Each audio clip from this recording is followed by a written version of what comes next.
আপনি গীবতের মতো মহাপাপ থেকে বাঁচতে চান? আপনি নিজেকে গীবত মুক্ত করতে চান? গীবত একটা জঘন্যতম পাপ, আমরা সবাই জানি।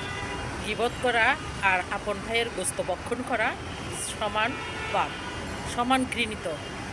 তো গীবত থেকে কীভাবে বাঁচবেন? গীবত থেকে বাঁচার জন্য জাস্ট অনলি 3টা কাজ আপনি ফলো করেন।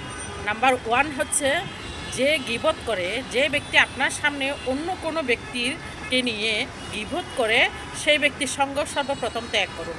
কারণ ওই গীবতকারীর সংস্পর্শে থাকতে থাকতে আপনি নিজেই গীবতকারী হয়ে যাবেন।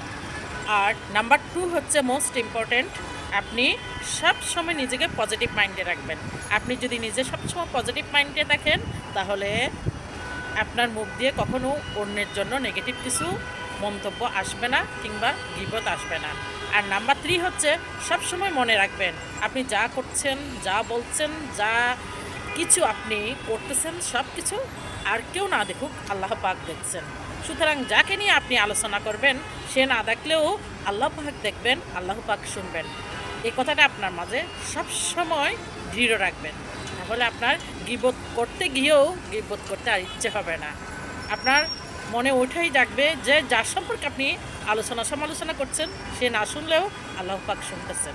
জাস্ট এইটাতেই যদি দৃঢ় থাকতে পারেন, আপনি গীবতের মতো জঘন্য পাপ থেকে নিজেকে সেফ রাখতে পারবেন।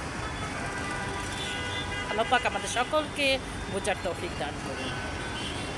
আসলে বিষয়টা হচ্ছে কি, আপনি যতই মানুষকে সন্তুষ্ট করার চেষ্টা করুন, যতই মানুষকে রাজি খুশি রাখার চেষ্টা করুন, আপনি আপনার ছোট্ট জীবনটার সম্পূর্ণটা সময় শুধু মানুষকে খুশি রাখার কাজেই ব্যস্ত থাকুন না কেন, দিন শেষে আপনার সুনাম তো কেউ করবেই না, আপনার পাশে তো কেউ কাউকে পাবেনই না, বরঞ্চ আপনার বদনামের পরিমাণটা দিনের পর দিন বাড়বে। যতই আপনি মানুষকে সন্তুষ্ট করতে যাবেন, ততই আপনি বদনামের ভাগী হবেন।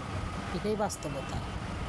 সো মানুষকে রাজি খুশি না করে একক আল্লাহ পাককে রাজি খুশি করুন। জীবনদাতা যিনি, আর জীবন শেষে যার কাছেই ফিরে যেতে হবে, তাকে ভালোবাসুন, নিজেকে ভালোবাসুন।